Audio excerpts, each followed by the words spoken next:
I watched baseball movies for a month to learn about America's pastime. This is my experience. This is part 1. Part 2 will be coming soon.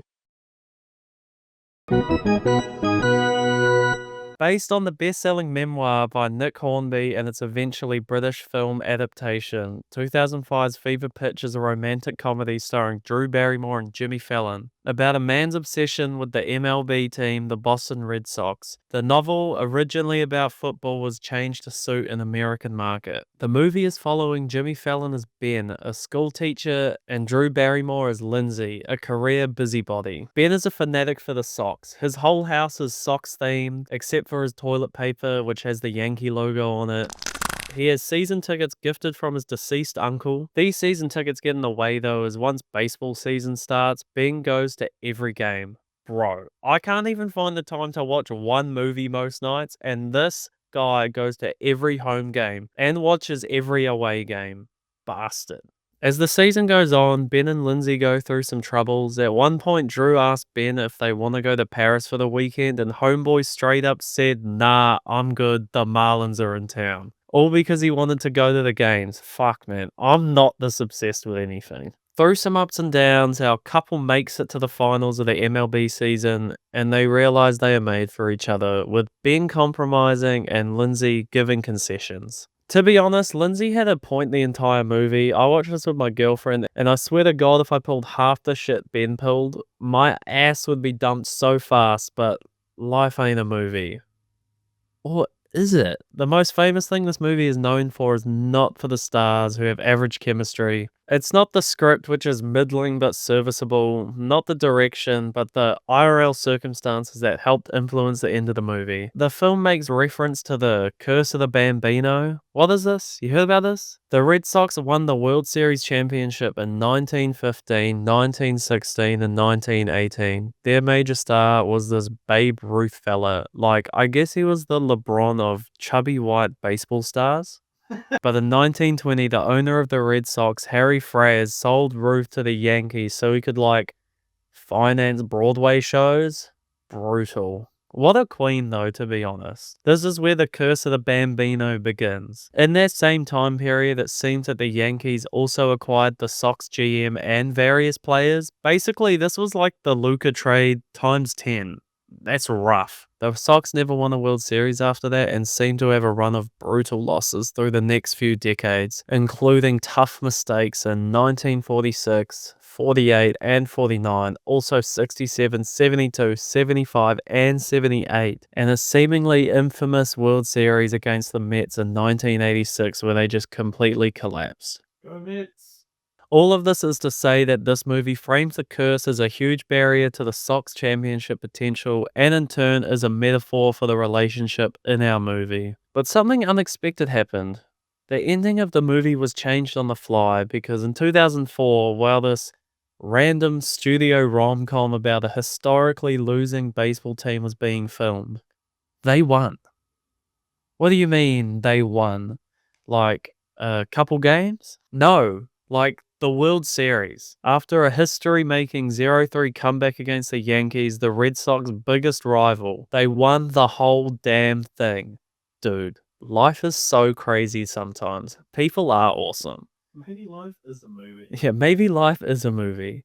So the further the team went into the postseason, the more the film got changed. Now, with all that being said, the story behind the movie is better than the movie itself. Look, this thing is average. I wasn't expecting too much, and I guess you could say I was surprised it wasn't awful. It had some jokes. I did laugh. My girlfriend liked it. Said I was a bit like the Jimmy Fallon guy in this, so that's great.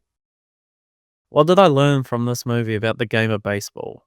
Actually, a couple of things. This game is old. A lot of what the people talk about in this movie goes back over 100 years now. America's pastime for real, dog, honestly. The tapestry of this game is long. There are so many teams, so many players, so many eras, and I think as a guy just wanting to learn about baseball, it's a bit overwhelming. Like, just looking into the Curse of the Bambino for this took me down a rabbit hole, and that was just to give a quick paragraph of what is the context. That is a thing, there's a steep curve if you want to watch sports, or at least get deeper than surface level into it. The story does preface that Ben has been watching the games since he was a child, and he learnt a lot from the people around him at the time. It's a generational thing.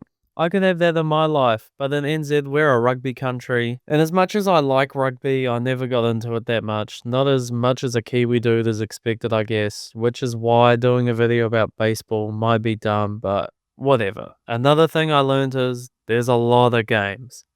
These guys play 150 plus whatever games a year. Holy balls. If I had to go out on the pitch and get 100 mile per hour fastballs thrown at me 100 times a day, I swear to God, I'd have balls of steel. Honestly, an insane thing when you think about it. A lot of commitment you're asking from fans, but I guess that gives you no choice but to get comfy with your team and get to know them. If you watch every game, you have no choice but to get used to them. And that was Fever Pitch, average rom-com with an above average story behind it. Bring on the next film. Next up is our all-timer sports movie and a heavy hitter indeed. A film I'd never actually seen before this video, Moneyball. Bennett Miller's sports biodrama has been a staple of modern sports movies for over a decade now. Does it live up to the hype? For the most part, yeah, come on. Focusing on Oakland A's general manager Billy Beane as he tries his best to turn the A's 2002 season into a winning one, he recruits the help of Peter Brand, a fill-in for IRL guy Paul DePosta. He changes the way his team thinks about baseball. He uses advanced statistical knowledge and algorithms to calculate the mathematically best way he can hire and recruit the cheapest possible players for the best return on investment, that return being on-base percentage. Framed as a revolutionary move, this flick pits Billy up against more traditional minds of the game, your scouts, coaches, old-timers, what have you, as he unapologetically cuts, slashes, and trades his team to create an almost Frankenstein monster of overlooked gems, as Billy would probably put it. Now, this video is meant to be a little bit of baseball, a little bit of movie, so I'm going to start with the movie before I get to the ball. Does this movie work? Hell yeah, it does. This is an example of rock-solid filmmaking. You need movies like these. Bennett Miller knows what works and is applying his trade well, with solid direction through. Every actor seems to know their role to a T, and every frame is shot well. The A's interiors were done on a soundstage, recreating what would be the Oakland offices and locker rooms, with the stadium shots being done on location. The away stadiums were actually done in Dodger Stadium and would just be redecorated to help keep the budget down. Smart. Brad Pitt, Jonah Hill, Robin Wright, my goat Philip Seymour Hoffman, and Chris Pratt all give great performances. Jonah Hill was standout especially. His character was funny as fucking parts. This wasn't like a typical Jonah Hill comedy role. His comedy in the movie came from the fact that he was initially so uncomfortable trying to get this idea over. In fact, he'd just be very still and tense. And in those tense moments, that was what gave the laughs. Obviously, Brad Pitt was amazing. He produced the damn thing. Of course he's gonna bring it. Him and his relationship with his daughter was frequently used throughout the movie to help tie Billy down to earth, as well as his own failed MLB career, which is referenced multiple times. You know, the scouts came to me. They said I was the next big thing, but they were wrong. That's also a thread I liked in the movie. There's this part in the movie where a character says exactly that, and it's like, did we really need that? Do you need to spell it out for the audience? You could have just left it. I'd hope we're all adult enough to figure out the implication. The chemistry between Pitt and Jonah is great. Maybe it's because they're both pieces of shit IRL. I don't know. Great minds think alike, I guess. The script I also loved and was a little bit cautious because obviously Aaron Sorkin is attached, and look, I love Aaron. The Social Network is one of my favorite screenplays ever, but if this thing was too Sorkin-y, I don't think it would have worked, and I think I would have killed myself. Worked great for geeky little twinks, but God help me if he pulled that shit out here. Thankfully, on the scale of Sorkinisms of it all, it ranks pretty low. There's also another voice on the screenplay, Steven Zalian, known for Schindler's List, so I guess I have him to thank for toning Aaron down. I didn't need no Um, Why is America America is the the greatest greatest country in the country in world? the world. When I was doing some digging in this movie, I actually saw that Steven Soderbergh was meant to direct this as a semi-documentary with the players playing themselves and also being interviewed as it was going to be a comedy. Dimitri Martin was also attached and then poof. It got pulled by Sony chair Amy Pascal. Now, in terms of accuracy, this thing is dicey. Yes, the gains in this movie were real. They did go on a 20-game winning streak, and Billy did use advanced stats and shit to help create this team, but at least according to some, we're focusing on the wrong people. There's a great article by David Hugland I read that explains a more, shall I say, 360 view of the season and how the A's achieved their success. Pitchers Tom Hudson, Mark Mulder, and Barry Zito with Eric Chavez, Miguel Tejeda, all were players that were picked up through the old scouting system that this movie pins as old-fashioned. These guys were draft picks, not trades done for a hot dog and a handshake, but players you can pick up and shockingly not pay that much for 6 years of their contract. Is that right? Yeah, I looked it up. I guess that's right. Which is also what helped Bean keep great players on the cheap. Considering you got the guy for 6 years, you don't have to pay him what he may be worth. These criticisms go back to the book it was based on, so I can't be too harsh, I suppose. Another criticism is that the team were actually on board with this plan. A lot of the animosity was just for dramatic purposes. Art Howe was supported of Hatterberg, who in the movie is benched by Art until Billy goes and trades his superior away. I don't get too bogged down in inaccuracy like that. As any other based on the true story film, they're going to embrace the dramatics, so you have to take the good with the bad. The things aren't always going to be like they were in real life, and gosh darn it, if it was, it'd probably be a worse movie. Alright. Let's move on to the baseball part of this. What did I learn? The lessons I learned from Moneyball, well, it's good in theories. If I was an Oakland A's fan, I'd be pissed off. If this movie was as accurate in real life as this movie, why the hell would I even bother watching the team? It'd be a total crapshoot every year if you're gonna go on a 20-game winning streak or get sold to Las Vegas. There's a lot of drama, it seems, around A's ownership and its controversial move to Vegas, which, I'm sorry, A's fan, that shit sucks so much. I feel for you, especially with the promise of $350 million taxpayer dollars to build the stadium where your own one rots. Brutal. And that's why I don't think I could get behind building your entire team on this Moneyball concept. As I said before, this movie doesn't mention key role players that help make the team what it is, and well, yes, filling out the cracks in your roster with this Moneyball concept is probably the way to go if you want to save some dosh. Having these talented superstars is a pill you have to swallow. Like, these big money guys are talented. They're stars for a reason. They bring the... Ooh! I'm sure baseball fans have long talked about this, and I'm late to the party. Like, the party was 3 days ago and I'm knocking on the door with a six-pack, but I don't care. I'm just speaking my truth. So the lesson I learned, I guess, is money can't buy you happiness, but it certainly can buy you some postseason safety. Just ask the Minnesota Twins, who in 2002 spent 300 grand more than the A's and kicked them out of the playoffs. Tough. Next film. Keeping with the Oakland connection, I consumed the unauthorized Bash Brothers experience from the Lonely Island. The Bash Brothers consisted of Jose Canseco and Mark McGuire. Jose was drafted to the A's in 1982. He was a double-A player who in 1984 started packing on some serious muscle, putting on 16 kilos somehow. With the weight came power, and he improved his batting, eventually moving from AAA then to the big leagues. These improvements were tracked with stats like RBIs, WAR, etc., which I'm just too ape-brained to understand. Mark was drafted in the first round of the 1984 MLB draft to the A's. He also played in the minors and eventually started playing for the club in 1986. Both of these guys earned Rookie of the Year awards, combined for over 200 home runs, and won the American League pennant 3 years in a row. Let's just say these guys were big. Big muscles, big stars, big hits, big hype. The city of Oakland loved these guys, as merch sold like freaking hotcakes through the years. They even won the World Series in 1989. Electric stuff. But in 1992, Canseco was traded to Texas, but then was returned in 97, and they were reunited. All was well with the world. Not exactly. Mark was traded mid-season to the Cardinals. Sad. By the 1998, Mark broke Roger Maris's home run record with 71 homers in a single season. Bananas. Now all these homers and bashing came with a snag.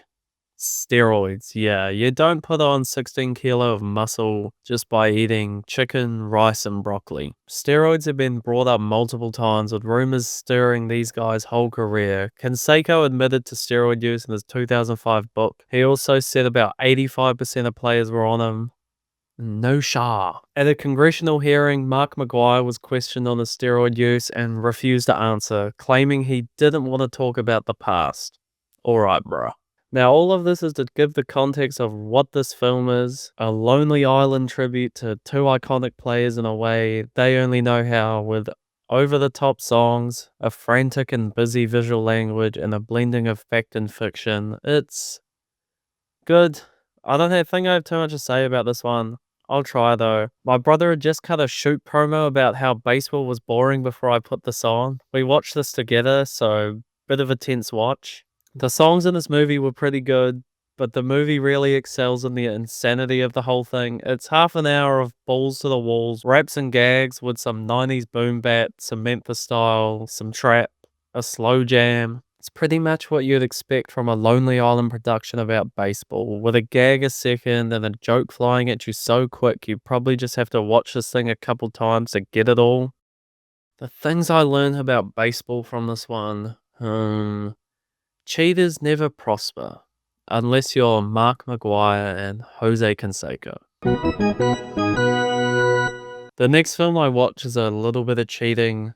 This isn't a baseball movie, it's a softball movie. But man, Johnny Knoxville, Theo Vaughn, Bobby Lee, and the guy from Cougar Town, Killer's Row, man, I had to watch. It's Sweet Dreams, directed by Lige Saki. This low-budget little dramedy follows our lead, Morris, played by Johnny Knoxville, as he enters into a sober living house called Sweet Dreams. We follow as he meets a cast of characters and tries to get sober. Along the way, the house enters a softball tournament where the prize money is 80 grand. But we also learn the house that the sober team lives in is going to be in foreclosure if they don't win the 80 grand. So we follow these guys as they try to win the money and keep their dreams alive. It's a sweet little movie that doesn't give you too much softball. It's mainly a film that follows Morris as he tries to make right the wrongs that put him in Sweet Dreams in the first place. And most interesting thing I liked about the movie is the total non-judgment of a lot of grown men showing emotion here. A lot of crying, a lot of feelings, a lot of talk about those feelings, and exploring the relationship between recovery, addiction, and doing things like parenting while trying to handle the former. There's laughs to be had in this movie for sure, but I think the most successful part of the movie is that these grown men's pain isn't played for laughs. These guys have a lot of problems, they've fucked up, and they know it, and the film isn't judging anyone for that. It's not a thing the movie points and laughs at. The laughter comes from the camaraderie and the housemates of the Sweet Dreams facility and their interactions with each other in the outside world, which at times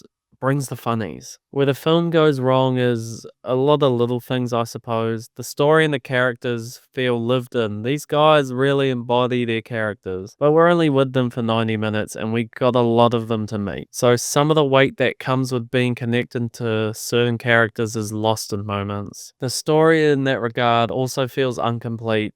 The flick only lasts 90 minutes, and it does cover a lot of ground. It didn't feel like they had too little to work with. There's just a lot of plot points that are dropped, not followed up on, etc. Yeah, like Theo Von disappearing halfway through the movie, and you don't really hear from him the rest of the way. The actual cinematography and blocking is all decent. I like how the film looked and felt. Nothing felt terribly off, and the movie is a lot more dramatic than the poster would actually have you believe. Makes it look like a chipper 2000s red and white comedy, but there are actually some emotional moments here, and Knoxville carries the weight of the film. I didn't think it was a bad performance. In fact, I liked it. As for baseball and what I learned about the sport, technically nothing. This movie concerns softball, but say we interchange the two. What I learned is there's a lot of joy to be had with the sport. It's not just the MLB. Even down to the leagues where 5 people are sitting in the stands, as long as you have some heart and give it your all, those wins can matter just as much. Yeah, let's say that sounds pretty nice. Okay, So, second week of watching baseball movies, and I decided to go with the Major League trilogy. Major League 1, written and directed by David S. Ward, stars Charlie Sheen, Tom Berenger, and Wesley Snipes. Holy hell. We follow a fictional Cleveland Indians, now known as the Cleveland Guardians, as their owner tries to move our team to Miami by lowering attendance. She does this by assembling the worst team possible with inmates, overconfident base stealers, and old timers, and voodoo cultists, etc. The most important two people being Charlie Sheen's Ricky Wild Thing Vaughn and Tom Berenger's Jake Taylor. Vaughn is a pitching felon who throws gassed up fastballs but can't aim worth a damn, and Tom is a former major leaguer whose knees are shot to shit. These two have their differences, but in the end, they use their strengths to come together to make the team viable. We also get nice development of side characters that also add to the comedy of the movie. There's a lot of jokes here, man. I had a great time. There's a lot of quotables, and all the characters are so good, and the filmmaking as well is incredibly solid. It's not a cheap looking, low budget comedy. You got real teams, real players, and massive crowds that help make this thing feel authentic. It also helps that Charlie Sheen apparently was able to throw a 88-mile-per-hour fastball and got on gear to get it up there.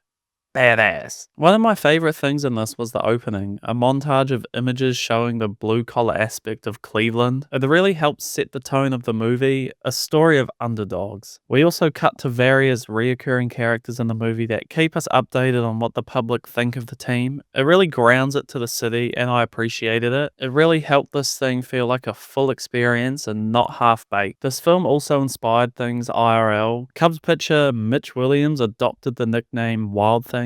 He also used the song Wild Thing as his walkout, while also adopting the number 99 when he linked up with the Phillies in 93. All inspired by the film. This movie seems to be beloved by sports fans and inspires tribute to this day. Isn't that so cute? Go on, my son. You've never let me down. Ward was a lifelong Indians fan and thought the only way they could win a pennant was if he wrote a film where it happens, so the authenticity and appreciation of the game makes so much sense. I really had a good time with this one, funny as hell, memorable characters and gags, payoffs that actually felt earned. It was a huge surprise for me, and to see this thing have some real acclaim online from sports fans, it's no surprise Major League is a home run. Wow, what a surprise. The film's a hit, so let's watch Major League 2. Okay, so I watched Major League 2. What a disappointing watch. It's almost like the first film without the jokes. The first movie without compelling character development. The first one without Wesley Snipes, for God's sakes. Yeah, so the first film was rated R for a polished league like the MLB nowadays. It was gritty, cussing and not safe for work jokes helped the feel of the movie. Now we're in Major League 2 and it's PG. What a bummer. This thing doesn't suck outright, but it's tried its best to. The story follows the same team as they're all successful now and it's gone to their heads. I actually like that approach to the story. People are arrogant, rich, suffering from success. So we gotta get back to how it was, man. Let's go Indians. We get more reoccurring gags, new side characters, and more baseball, but this time they're worse. They're clean, they're trying too hard. My theory is that a lot of kids got Major League on VHS, and to appeal to that group, they've lowered the debauchery to get the PG rating and rake in the box office. Other than that, I couldn't think of why you'd want to smooth the edges. What a disappointing sequel. As for the baseball, it's actually just as solid as one. I did enjoy the games in this one, especially the finale, but this may be the least I've had to say so far about any of these movies. What a cruel joke. 3 can't be any worse, right? Can it? I watched Major League 3, Back to the Minors. Yeah, cool. Walter Goggins was good. The baseball was competent. What the fuck even was this? The music was crazy, bruh. Didn't even sound scored. Who booked this crap? Serrano and Tucker are here. The Twins are now the franchise involved. Christ, no wonder this thing flopped. A pointless movie. Not awful, not good. Just bang average, and I have nothing to say. Which is worse than being terrible. I guess I can tell you what I learned from these movies. The game is about teamwork. No man is an island. It takes buy-in from everyone, as well as some heart and dedication to make your baseball dreams come true. At the end of the day, teamwork makes the dream work. Okay, so next on the watch list is the Bad News Bears. What a keynote this thing is. The year is 1976, and what I assume is families all across America are going to the cinema to see the new hit baseball movie that is fun for the whole family about an alcoholic pool cleaner who coaches a team of cussing, smoking, and rowdy outcasts. Yeah, that's the Bad News Bears, and this thing is great. I got a real kick out of this one. Not one for the kids of today. This movie is edgy and sharp-witted enough while being wholesome and sincerely heartfelt. We follow Walter Matthau as Morris Buttermaker as he coaches a team of, let's be honest, shit little leaguers as they take on teams in a Southern California baseball league. The team stumbles its way through hardships as they learn what it means to be a team. And through determination and some smart recruiting, the Bears rally to make themselves viable, all while our lead Buttermaker learns a thing or two along the way. Some classic stuff. The film was written by Burt Lancaster's son, Bill, and based Buttermaker on his dad, as well as Tatum O'Neal's Amanda on himself. The movie has a real soulful, down-to-earth feel, which is enhanced through the camera work, shot on a lot of handhelds. This decision helped give it that documentary feel you get in many scenes, as well as the dialogue, which was frank, to say the least. This all came together to make this film feel gritty and have unpolished edges, which thankfully didn't get rounded off. There is something interesting about this movie. Jodie Foster was allegedly going to be cast initially as Amanda, but she passed to star in Taxi Driver. My God, if Foster had just starred in this crass baseball movie, then maybe I could sleep at night knowing Reagan wouldn't have been re-elected. And maybe, just maybe, I could take solace in that. But I digress. Hinckley, you doomed us all. Tatum trained with a sports coach to get a good pitch and prep for this movie, and honestly, mad respect on that front.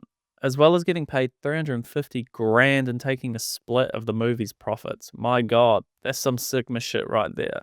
A lot of this film takes place on the pitch, in the dugout, and in training. We don't get too many scenes that aren't taking place in the act of baseball, which shows just how with a few locations and skill, you can tell a compelling story, really without too many bells and whistles.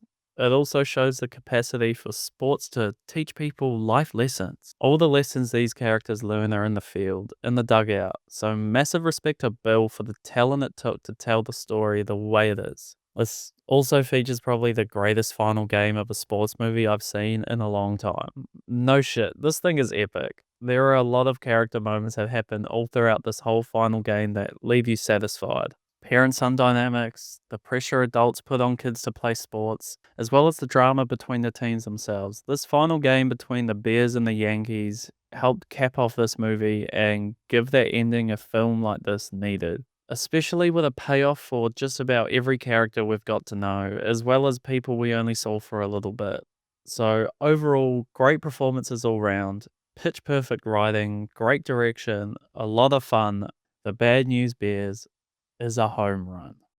Okay, so then I had to watch The Bad News Bears in Breaking Training. I don't even know what that name means. A bit of a mouthful, but here we are. So, 1 year after the success of Bad News Bears, Paramount put this thing out without Walter Matthau and with a far bigger shift in focus to the kids being our stars. Not that they weren't before, but Buttermaker was definitely our POV last time. Breaking Training is the story of the Bears traveling to Houston to play a charity ball game in the Houston Astrodome. So already we've got a different director in Michael Pressman, a different screenwriter with Paul Brickman. Okay, two of the people who made the last one special are gone. Good signs. Also, Engelberg got skinny IRL and has been replaced by an even chubbier kid. They're introducing a new pitcher, Cameron Ronzoni, played by Jimmy Bao. Great. This thing has dog shit written all over it. Except, it's kind of like, okay, I guess. I can say with all sincerity, it's better than Major League 2 and 3, so there's that. We're adding on to the sports movie genre here, as this thing is more of a split between a friendship road movie and a teamwork sports movie, with the hijinks and mishaps of the road coming in the first half, then our feel-good montage-laden sports stuff coming in the second. That transition was mainly made with the introduction of Kelly's dad, Mike Leake, played by William Devane, who is good enough. He's not meta, that's for sure, but as an encouraging adult figure who helps the team rise to the occasion, he does his job. And that's something to note as well. I'd say the success of the first Bears movie is the rejection of a let's win this thing mentality. Hell, the final act of the Bad News Bears was the game between the Yanks and the Bears, which helped emphasize the point of it's just a game. Don't take it so seriously. And when you are an adult in charge of these kids, don't push them to live out some sort of win at all cost mentality you may have. With our final act here being our coach rallying the Astrodome to hype up the Bears and get one over on the Texas team, which is, I guess, a contradiction that I don't mind, but if someone were to tell me they hated the tonal differences between this and the first, thus leaving a bad taste in their mouths, I'd understand. It's not like this film is terrible. We get some great scenes. The road trip baseball scene, scenes of the team training and working together. I'm a sucker for montages and big game scenes, so of course, I got a kick out of the final act. There are just little things missing from this to give it that same feeling as the first. Go on as the documentary style and the dugout focused banter and inner van rides and Playboy magazines. Again, these aren't terrible things to change in the film, it just makes it feel not as soulful as the first. The Bad News Bears breaking training could have been as good as the first. It's not. But if you accept that it has its own style and attitude, then there's some fun to be had. Not a home run, but maybe you can get to second. And then I watched a pile of crap so bad its stars hate it. Bad News Bears go to Japan. I'm not going to spend much time on this. Yeesh, this one stinks. Bill Lancaster is back, but man, the talent is faded. We follow the Bears as they go to Japan to play its national Little League team, all organized on the whim of a sleazy promoter. This one's awful. Shot like shit, a complete mess of a screenplay. I had a real hard time paying attention to this one. We follow about 5 different subplots that all seem to go nowhere and have no real payoff. I guess you could say this is like a proto mumblecore movie because we just follow these characters walking around, getting into situations, and not having any of the razzle dazzle of the first two. Some sequences were fine. Straight away, I have to mention the cameo from Antonio Inoki that came out of nowhere as he is put into a worked fight against our promoter, which ends in the Bears shooting on Inoki in front of an empty arena. So I guess that was fun. If they're trying to say that you can run the ropes like our promoter character did in this match for real and just take shoot body slams with no wrestling experience, you're on crack. We have the movie conundrum of presenting wrestling as real, but also not at the same time. This happened a lot in the 60s, 70s, and 80s, and I gotta say, it leaves me baffled every time. Speaking from experience, you can't shoot wrestle a worked match. It's just bizarre, but I had fun seeing old Granite Chin appear and it brought me a chuckle. I also semi-enjoyed Kelly falling in love with a Japanese girl. Super relatable. They also IRL fell in love and tried to have some sort of relationship, which is actually sweet. They couldn't make it work in real life though. The language barrier was too much. The baseball of it all in this is the worst so far in any of the movies I've watched. Yeah, worse than Back to the Minors. No weight to it at all, and just completely lifeless, just utterly shocking this even came out. No real positives to speak of. There's this one sequence where Kelly follows his love interest home, and for some reason it's shot like the long goodbye. I don't know, just a thought I had that was random. Really disliked this one, and considering how much I liked the Bad News Bears 1 and tolerated 2, this is disappointing. What did I learn after all this about baseball? I don't know. It's just a game. Don't be so hard on your kids. Winning isn't everything. The club should provide beer in the dugout. Man, Bears go to Japan was such a bummer. I guess I didn't learn a goddamn thing. Okay, this is week 4 of this experience. I didn't actually watch a single movie. I moved house, I had work, I had school. I didn't watch any movies this week. I've been too busy. I did, however, manage to catch a couple of actual shoot baseball games on my phone while I was doing these tasks. So, there's that.